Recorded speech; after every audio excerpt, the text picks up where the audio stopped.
समोर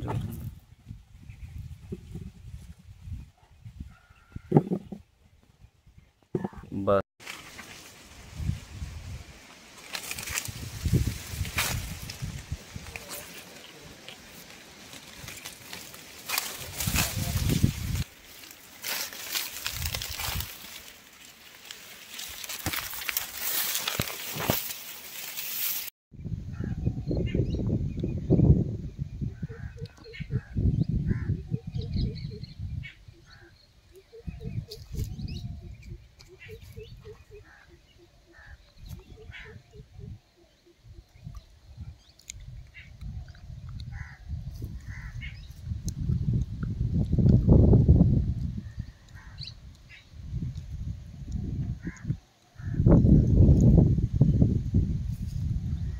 रात्री जो पाऊस झाला त्या पावसामुळं पावसासोबत हवा सुद्धा आली.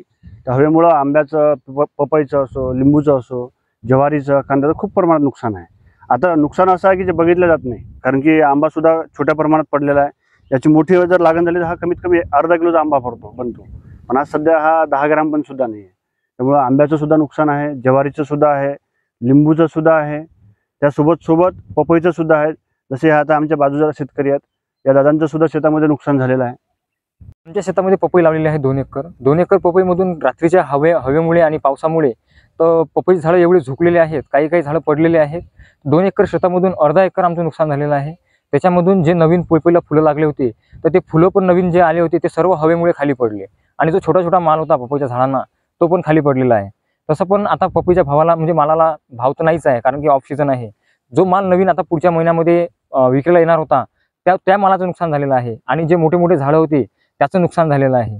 तर असं आमचं म्हणजे अजून जर काही दिवस अजून 1-2 दिवस जरी हवा जास्त आणि पाऊस वारा वगैरे आलं तर आमचं अजून जास्त प्रमाणात नुकसान होणार आहे.